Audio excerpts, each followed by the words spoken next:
하나님의 말씀은 야고보서 1장 1절로 8절까지의 말씀입니다. 야고보서 1장 1절. 하나님과 주 예수 그리스도의 종 야고보는 흩어져 있는 12지파에게 문안하노라.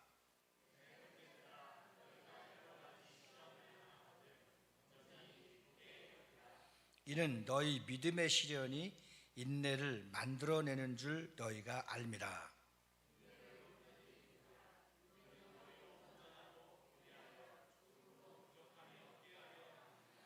너희 중에 누구든지 지혜가 부족하거든 모든 사람에게 후히 주시고 꾸짖지 아니하시는 하나님께 구하라. 그리하면 주시리라.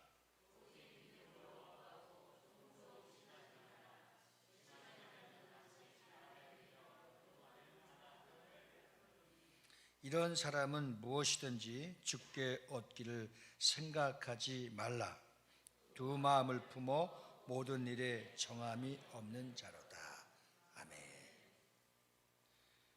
한 달 동안 새벽 기도 때에 야고보 강해 설교를 했었습니다.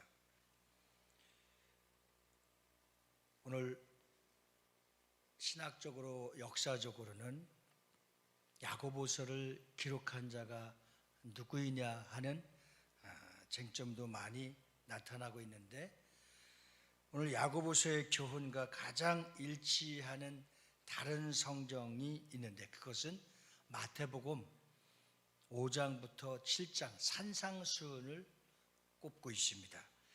이런 산상수훈에 예수님이 가르쳤던, 예수님을 가장 잘 알고 있었던 사람을 꼽고 있는데, 이 편지의 저자는 산상수훈을 가르치신 예수님을 가장 가까운 사람이라면 예수님의 아우 동생 되는 야고보를 꼽고 있고, 또 성경의 여러 구절을 통해서도 이것을 증명하는 부분이 많이 있습니다. 이런 모든 조건을 만족시킬 수 있는 유일한 인물은 후일에 낙타의 무릎을 가진 사람이라는 별명을 얻은 기도의 사람, 예수님의 육신의 동생 야고보의 놀라운 기록과 함께 예수님의 가장 행함을 주장하고 행동으로 강력했었던 야고보를 꼽고 있습니다. 오늘 야고보서라는 편지의 독자가 1장 1절에 의하면 흩어져 있는 12지파였습니다. 초대교회를 탄생한 지 얼마 안 되어서 시련을 만나서 초대교회 유대인들을 시작으로 흩어지기 시작했습니다. 사도행전 8장 1절에는 이렇게 기록되어 있습니다. 그날에 예루살렘에 있는 교회에 큰 박해가 있어 사도 외에는 다 유대와 사마리아와 모든 땅으로 흩어지니라. 거기다가 그들이 가장 소중하게 여기던 지도자 스데반의 순교의 사건을 일어난 것을 사도행전 11장 19절에 이렇게 기록하고 있습니다. 그때에 스데반의 일로 일어난 환난으로 말미암아 흩어진 자들이 베니게와 구브르와 안디옥까지 이르러 유대인에게만 말씀을 전하는데, 자, 이 흩어져 있는 초대교회의 처음 신자들이 사도행전 19장 19절에 시사하는 것처럼 대부분이 아직도 유대인들이었습니다. 그들은 예수를 믿었지만 아직 그리스도의 삶의 기본이 무엇인가를, 이 몸에 익숙한 신앙생활들을 하지 못했다는 것입니다. 기초는 배웠지만 그것을 행함으로 잘 행동해 옮겨지는 성숙함은 없었다는 것이죠. 그들에게 믿음 이후의 성숙이 무엇인가를 가르쳐주기 위해서 하나님은 야고보라고 하는 주의 제자를 이제 사용하고 가르치는 이제 하나님의 계획이 있습니다. 야고보는 유대인들에게 우리 이름과 같이 김씨나 이씨만큼 흔한 이름이었습니다. 예수님 당시도 예수의 이름도 많이 있었습니다. 그래서 구별된 것은 다윗의 자손 예수요, 나사렛 예수요, 이렇게 기록한 거예요. 이 성씨인데 어떻게 증명할 수 있습니까? 창녕 성씨, 또 누구의 족보 계보의 밑에서 쭉 몇 대 손의 자녀인 것을 이야기하듯이 성경의 족보도 참 아주 딱 떨어지게 기록되어 있습니다. 그래서 야고보서를 접근할 때 어떤 야고보가 이 편지를 저자가 이제 야고보라는 것을 문제를 제기한 것도 있습니다. 그러나 복음주의 성경학자들과 역사학자들은 대부분의 이 편지는 주님의 동생 야고보가 저자였다라는 것을 추정하고 있습니다. 이 편지의 내용을 검토해 보면 우선 이 편지는 저자가 유대인이라고 하는 것을 짐작할 수 있습니다. 요한복음 7장 3절로 5절에 보면 오늘날 예수님의 육신의 형제들이 예수께 당신이 메시아이라면 아마도 그들의 부모들에게 들었을 것이라고 보면서 이제 갈릴리로 떠나서 저 유대의 서울 예루살렘에 가서 당신 자신을 증명하라고 말하는 대목에서 그들의 예수 이해에 대한 결론을 이렇게 소개하고 있습니다. 이는 그 형제들까지도 예수를 믿지 아니함이로라. 5절에 그런 그가 어떻게 예수를 믿게 되었을까요? 그것은 틀림없이 그가 부활하신 주님을 만나는 순간 그 이후였을 겁니다. 그래서 고린도전서 15장 7절은 부활하신 주께서 그 후에 야고보에게 보이셨으며를 기록하고 있습니다.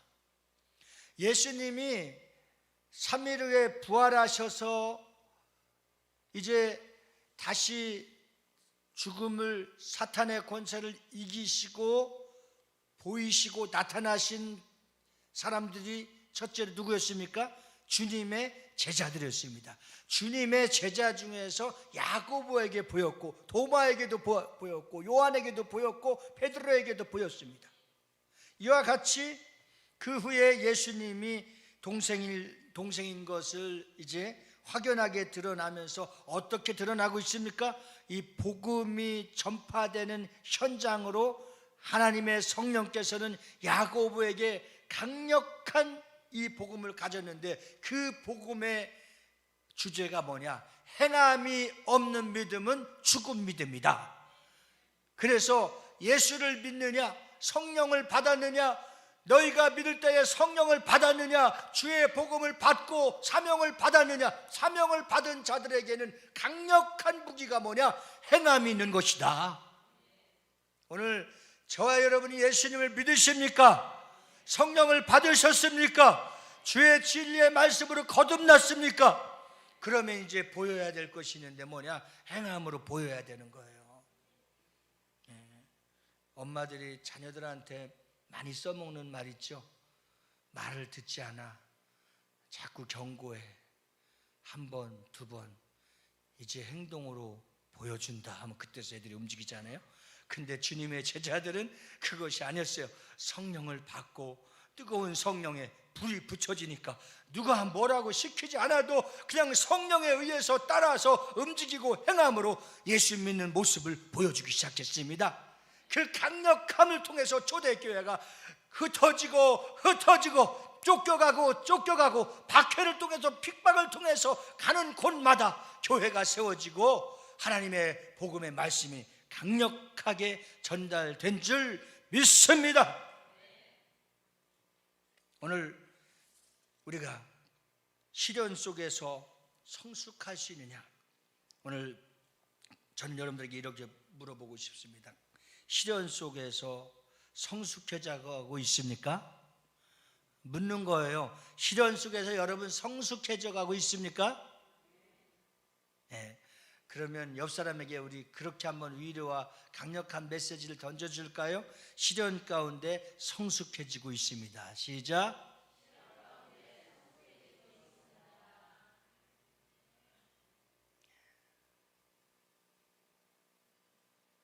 시련 속에서 여러분들 다 아멘 예스 했습니다. 시련은 그리스도인들에게 예외가 아닙니다. 예수님도 그를 따르는 제자들에게 너희가 세상에서는 환난을 당하나 담대하라, 내가 세상을 이기었노라. 시련 가운데 믿음의 행함으로 옮긴 자들이 승리가 있는 것입니다. 오늘 본문 야고보는 흩어져 시련 속에 살아가고 있는 형제들에게 이런 메시지를 지금 던지고 있습니다. 내 형제들아, 너희가 여러 가지 시험을 당하거든 온전히 기쁘게 여기라. 여기에서 참 중요한 짤막한 본문에서 우리가 확연한 포인트를 잡고 우리도 그렇게 되기를 원하는 것은, 내 형제들아 너희가 여러 가지 시험을 당하거든, 여기서 꼭 찾고 싶은 주제가 있다면 온전히입니다. 온전히 기쁘게 여기라. 얼마나 멋진 믿음의 작품이 나오고 있습니까? 온전이란 단어가 여러 번 반복합니다. 성경 원어에서 온전하다라는 뜻은 성숙하다라는 뜻입니다.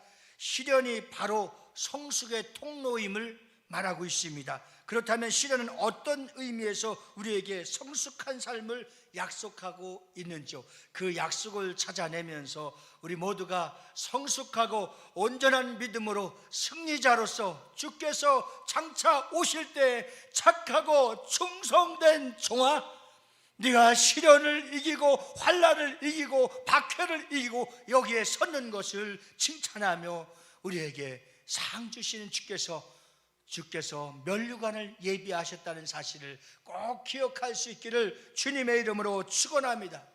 첫 번째, 시련은 믿음의 삶을 약속합니다. 오늘 첫 번째 시련의 약속은 믿음의 삶을 약속한다고 했습니다. 본문 8절을 한번 다 같이 읽어보겠습니다. 오늘 야고보서 1장 8절 본문의 말씀을 다 같이 1장 8절을 합독하십니다. 시작. 두 마음을 품어 모든 일에 정함이 없는 자로다.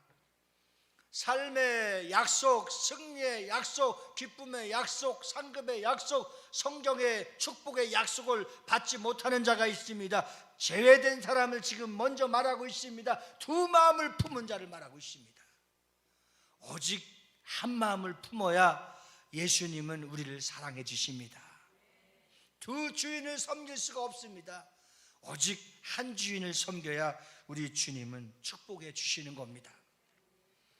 본문 말씀 3절 말씀을 다시 한번 읽어보겠습니다. 3절 말씀을 시작. 이는 너희의 믿음의 시련이 인내를 만들어내는 줄 알미라. 아멘. 여기 시련의 본질을 믿음의 시련이라고 한 것을 주목해 보시기 바랍니다. 시련, 여기서 시련 히라보로 도키모스라고 해요. 본래 이 단어는 도공을 만드는 도자기들을 구워 만들 때 먼저 진흙을 빚어서 불에 집어넣고 아주 오랫동안 굽습니다. 그래서 이제 그 다음 구우면 흠이 있는 것들은 다 깨서 부셔버리고 잘 구워진 것들을 향해서 이 말하는 것을 따라서 한번 해보겠습니다. 도키모스. 여러분들이 그렇게 잘 구워지고 만들어져서 어디다 내놔도 예수님이 쓰시는 극상품의 성도가 되시길 주의 이름으로 축원합니다. 우리 옆 사람을 정말 그래서 축복하는 마음으로 한번 우리 히라보를 하겠습니다. 도키모스. 자꾸 도끼를 생각하지 마시고 그건 찍어야 되잖아. 도키모스는 달궈져야 돼, 만들어져야 돼, 구워져야 돼. 그래서 깨지지 않아야 돼, 잘못되지 않아야 돼, 잘 돼야 돼. 그렇게 만들어지도록 믿음의 시련을 통해서, 인내를 통해서 우리는 도키모스, 아름답게 주님이 쓰시는 거룩한 성도가 되어지기를 예수님으로 축원합니다. 할렐루야. 그래서 베드로전서 1장 7절 말씀에 너희 믿음의 확실함은 불로 연단하여도 없어질 금보다 더 귀하여 예수 그리스도께서 나타나실 때에 칭찬과 영광과 존귀를 얻게 할 것이라. 할렐루야. 얼마나 여러분들의 나중이 좋아지는 열매, 나중이 좋아지는 작품, 온전한 믿음을 소유하고 승리할 수 있기를 예수님으로 축원합니다. 저는 어제 89세 되신 우리 전사님 볼 때는 할머니고 내가 볼 때는 어머니 같으신 한 분이 찾아오셔서 간증을 했습니다. 왜 이렇게 잘 안 된 원인을 말하자면 미신과 우상을 그렇게 점 보는 생활을 하면서 살았어요. 근데 이게 점을 보는데 잘 되는 게 하나도 없는 거예요. 너무너무 안 되는 거예요. 막막한 거예요. 안 될 때는 다 안 되죠. 자식이 잘 되겠어요? 집안이 잘 되겠어요? 사업이 잘 되겠어요? 뭘 해도 안 되는 거예요. 그 원인을 찾은 것이 미신을 믿고 우상을 섬기면 안 되는 것을 믿고 전동교회라고 하는 교회를 택해서 이제 예수를 믿기로 작정한 거예요. 자식들이 큰딸도 또 아들도 다 빚이 쑥 찢어서 이걸 갚아갈 생각을 하니 끝이 없고 또 찾으면 찾고 찾는 것이 빚만 있는 거예요. 앞이 캄캄하고 더 이상 살 소망이 없어서 자살, 죽음을 선택하는 거예요. 한때 우리 교회로 오다가 공원에서 죽어야겠다, 죽고 싶다 할 때 예수님이 찾아오신 거예요. 화순아 기다려라, 참고 인내하라. 장화순 권사님 잘 참고 인내했더니 장사도 잘 되고 건강도 주시고 그 많았던 빚을 싹 갚고 저 연세에 이제 잘 누리며 사시면 되는데 또 자식들 집 사주고. 이게 부모의 마음입니다. 예수님이 우리를 위해서 십자가의 길이 참으시고 피와 눈물과 땀방울 한 방울 남기지 않고 다 쏟으시고 흘리신 것은 가망이 없고 무엇을 봐도 가능성이 없는 사람일진데도 영혼을 사랑하고 잃었던 영혼, 그 영혼을 저와 여러분들을 살리시기 위해서 십자가의 형틀에서 죽으신 겁니다. 그 죽음으로 통하여 사망 권세를 이기시고 우리에게 구원의 은총을 내려주신 줄로 믿습니다. 여기서 또 하나의 연단은 바로 도키모스입니다. 모든 시련은 믿음을 연단하는 기회라고 할 수가 있습니다. 지금 전 세계에서 코로나19 바이러스를 통해서 비상에 안 걸린 곳이 하나도 없습니다. 더운 나라는 아닐 줄 알았더니 그렇습니다. 강대국이 아닐 줄 알았는데 그렇습니다. 어느 곳이든지 아무 곳이든지 편안하고 안전한 곳이 없습니다. 보이지도 않고 알 수도 없고 원인 찾아내기도 어렵고 백신이 없어서 고칠 수도 없는 총체적인 지구촌의 위기를 지금 맞고 있습니다. 내일 우리 교회에서 큰 행사를 두고 목요일날 우리는 잔치를 베풀면서 그동안 쉬었었던 찬양 집회를, 목요 성령 찬양 집회를 하려고 마음먹으니까 부천에서 터지고 부평에서 터지고 사방에서 터지고 있습니다. 한시도 우리는 불안하여 살아가기가 힘든 이러한 총체적인 위기를 만나고 있습니다. 이런 총체적인 위기의 시련 가운데서 믿음으로 잘 견디고 온전한 믿음으로 연단을 받으셔서 도키모스 하나님의 은혜로 끝까지 승리할 수 있기를 예수님으로 축원합니다. 지금의 상황은 사람이 죽어가고 경제적인 위기를 맞고 공중에 비행기 하나 뜨지 않아 외기적인 것도 막혀있고 지금 스포츠는 사람 한 명 들어가지 말고 무관중으로 또 영화관은 굳게 다 닫혀있고 총체적인 위기를 맞고 있습니다. 이렇게 총체적인 위기를 맞고 있을 때에 불 속에 들어간 도자기가 쓸만한 것과 쓰지 못할 것을 구별하는 것처럼 오늘 예수를 믿는 사람은 우리의 채널을 하나님의 보좌 앞에 고정을 시켜놓고 기도해야 될 줄 믿습니다. 전도해야 될 줄 믿습니다. 은혜를 사모하며 말씀대로 몸부림치면서 살아갈 수 있기를 주님의 이름으로 축원합니다. 이러한 연단 도키모스 하나님의 거룩한 은혜가 우리 비전교회 사랑하는 성도들과 함께 하시기를 예수님으로 축원합니다. 우리는 성경에서 정확하게 선을 가드라인을 긋고 있습니다. 시편 1편에 복 있는 사람은 어떻게 살아라, 악인은 어떻게 살고 있다라고 정확하게 말해주고 있습니다. 비전교회 사랑하는 성도들은 복 있는 사람이 되어서 항상 예배 자리에 있길 바랍니다. 기도의 자리에 있길 바랍니다. 죄 지는 곳에 가지 않길 바랍니다. 이상한 클럽에 가지 않길 바랍니다. 이상한 주점에 가지 않길 바랍니다. 이상한 노래방에 가지 않길 바랍니다. 오직 주와 함께 시련 가운데서도 말씀을 붙들고 온전한 믿음으로 연단을 받아 반드시 믿음의 삶을 통하여 승리할 수 있기를 주님의 이름으로 축원합니다. 두 번째는 시련의 약속은 인내의 삶을 보장해 주고 있습니다. 자, 시련이 오면 우리는 모두가 버티고 견뎌야 되는데 견딜 수 없게 됩니다. 이것을 인내라고 합니다. 시련 없이 인내를 만들어지진 않습니다.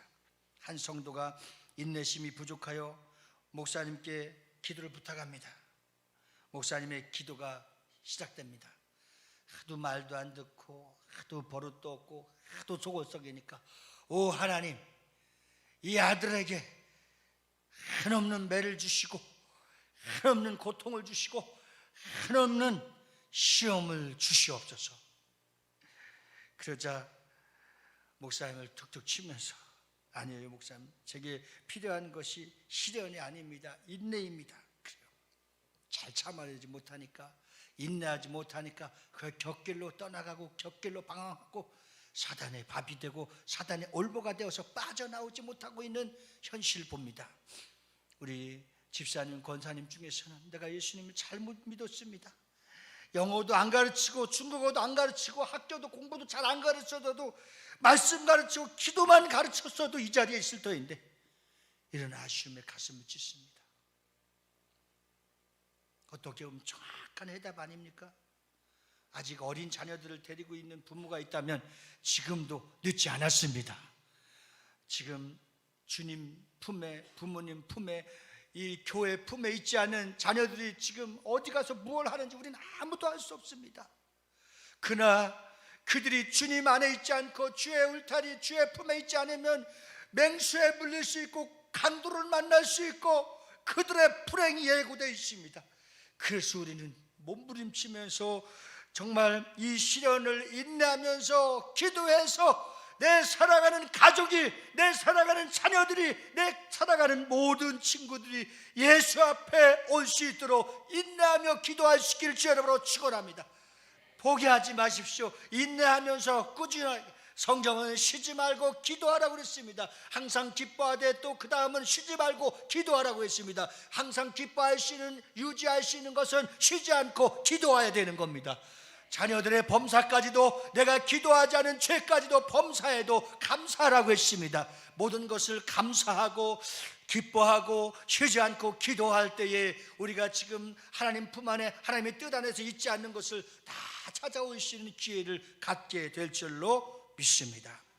성경에서 온전하고 구비된 인격의 모델은 아무도 없습니다. 오직 예수님뿐이었고, 예수님의 제자들이 성령 받고 말씀 안에, 믿음 안에, 주님의 사명 안에 들어왔을 때 또 모델이 되었고, 오늘 여러분들 가운데 이 아픔과 죽음의 고비를 잘 넘기고 끝까지 80이 되도록 저 시장에서 기쁨으로 열심히 하나님 감사합니다 기도하는 마음으로 장사를 하니까 우리 장하순 권사님 자녀들이 다 회복되는 은혜가 있게 된 것입니다.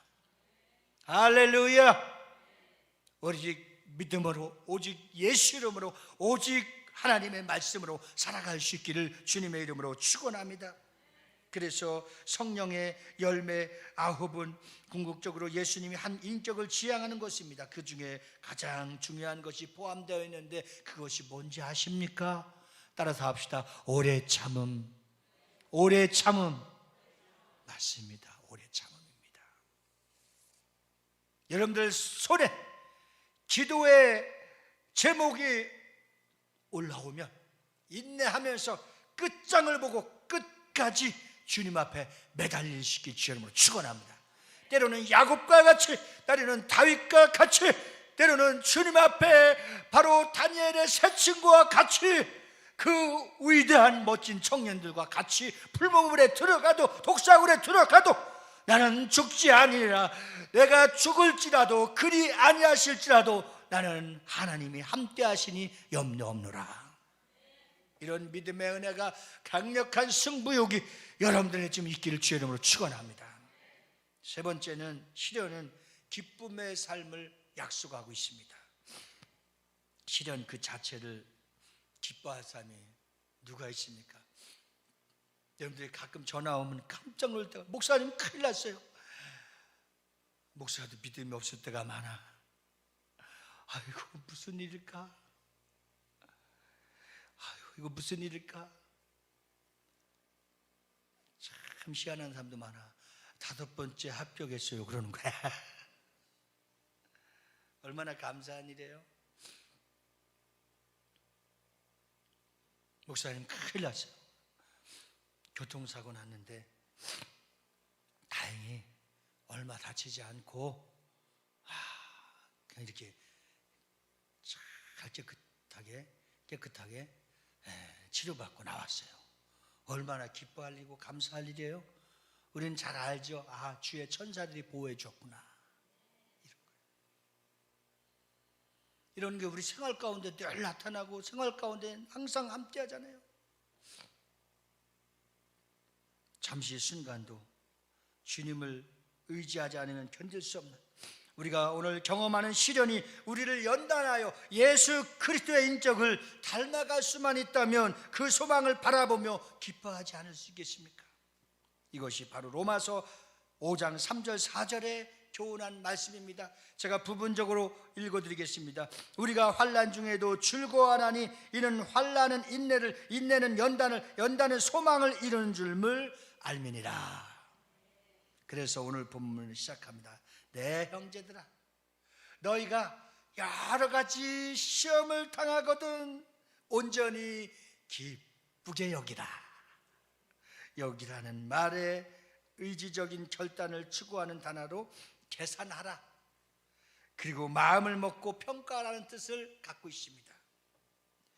여러 가지 시험을 만날 때 어떻게 반응하겠습니까? 주여, 이건 또 뭡니까? 라고 할 수 있지만 이제 우리가 역전시키는 방법을 제가 일러드리는 겁니다.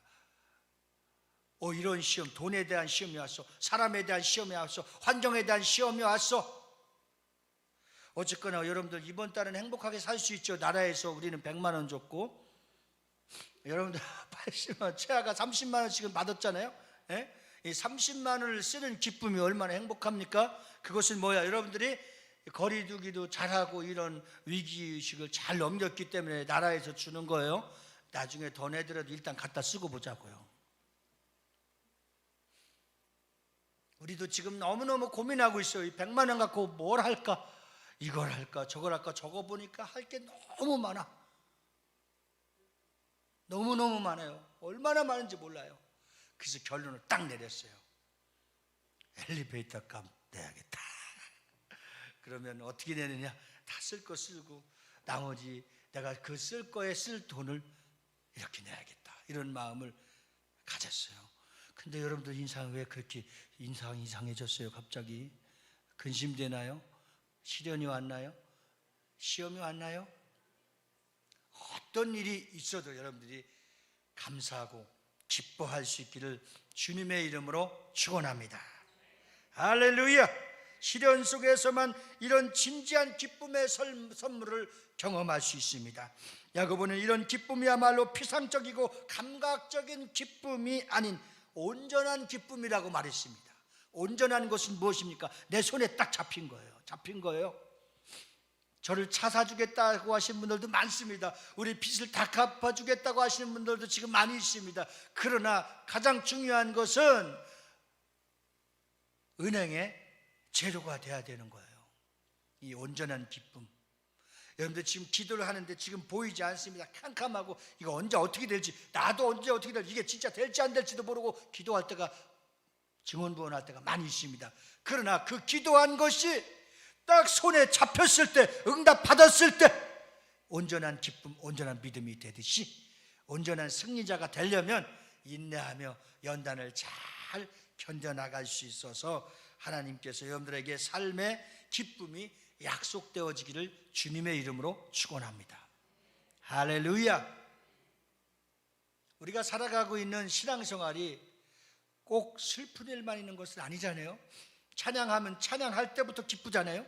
기도하면 기도할 때보다 마음에 평안이 오잖아요. 그리고 그 시험을 이기면 시험을 이긴 기쁨이 얼마나 크고 감사합니까? 그래서 여러분들에게 가끔 제가 만날 때 물어보면은 전혀 무응답에, 왜? 속으로 보니까 전혀 기도하지 않았거든요. 제가 뭐라고 그랬습니까? 지난 예배 끝나고 기관장님들 한번 손 들어보세요. 빨리 기관장님들 손 들어보세요. 예, 기관장님들 예배 끝나고서 우리가 한 10분 정도 기도하자고 했는데 기도한 기관 한번 손 들어보세요. 기도한 기관 한번 손 들어보세요. 이건 뭐고 요건 뭐고 막 반항하는 겁니까?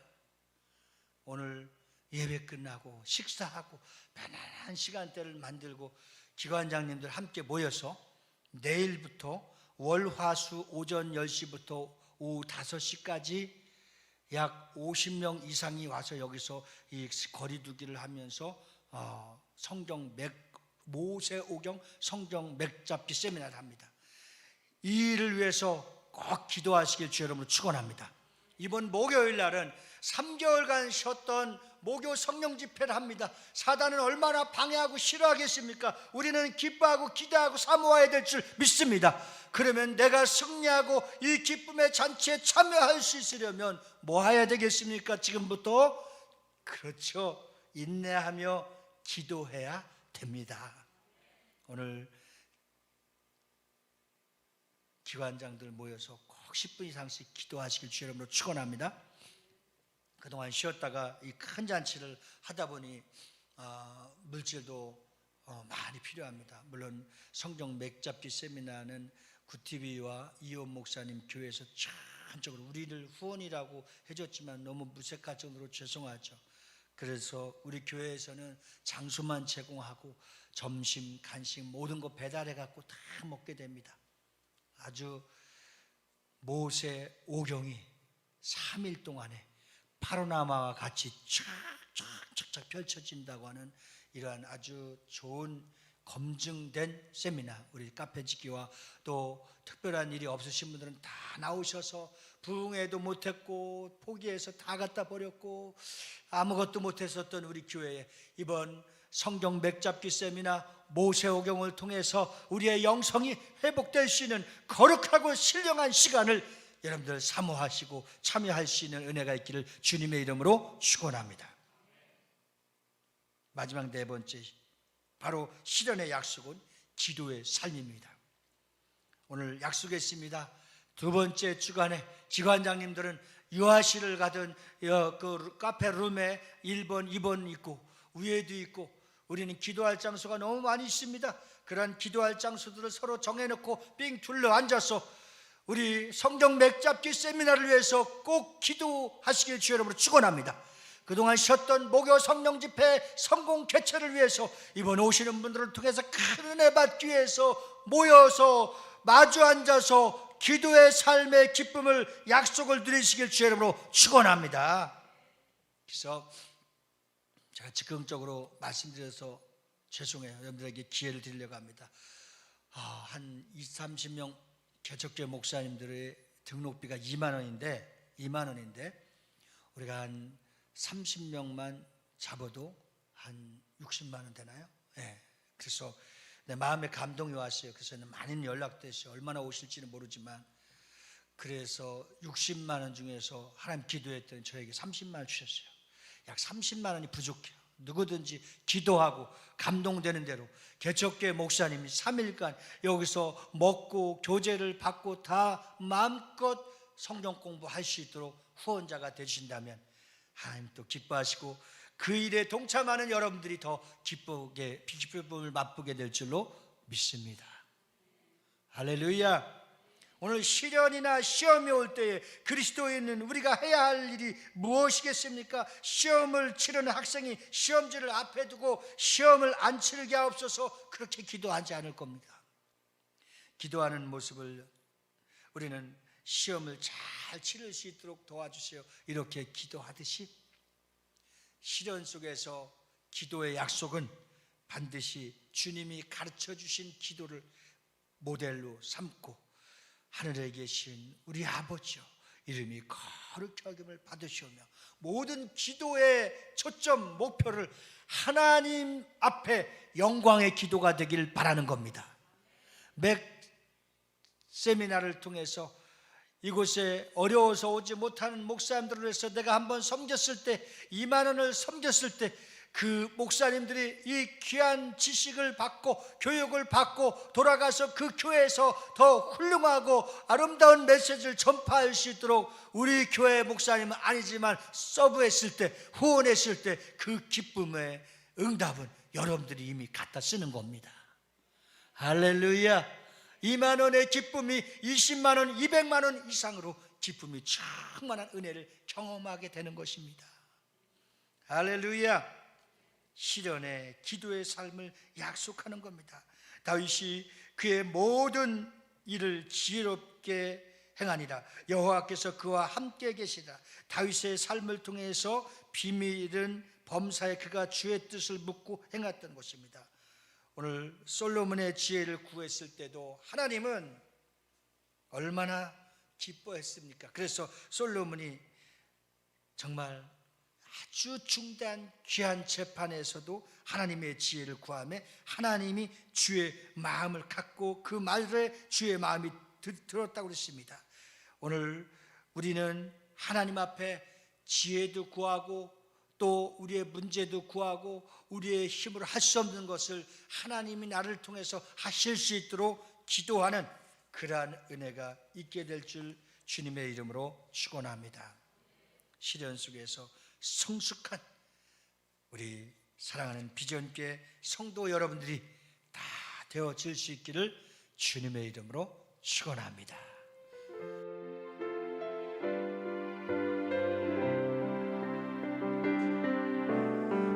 주님 다시 오실 때까지 나는 이 길 가리라.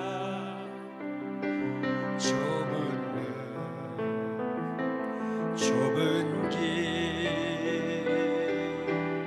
나의 십자가 지고 나의 가는 이 길 끝에서 나는 주님을 보리라. 영광의 내 주님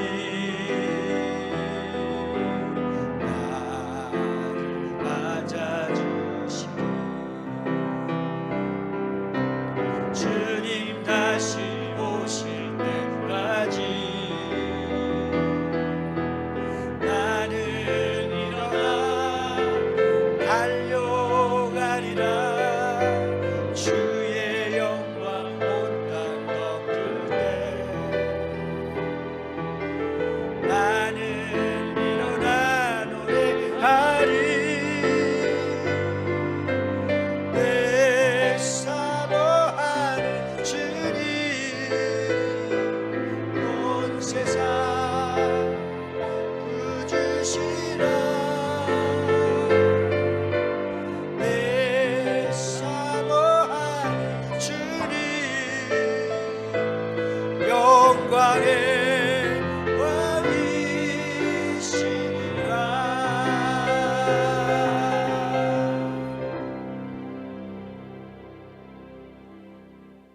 이제는 우리 구주 예수 그리스도와 하나님 아버지의 극진하신 사랑과 우리 주 보혜사 성령님의 내주로 교통 충만 역사하심이 시련 속에 온전한 믿음을 구비하여 인내하고 끝까지 연단하여 하나님이 쓰시기에 조금도 부족함이 없는 하나님의 거룩한 자녀로 쓰임받기를 간절히 사모하고 돌아간 저희 무리들을 위해 가정과 자녀와 직장과 사업장 위에 나라 민족 위에 우리 교회에서 파송한 선교사님들과 선교 사역지 위에 이제로부터 영원 무궁토록 함께 있을지어다.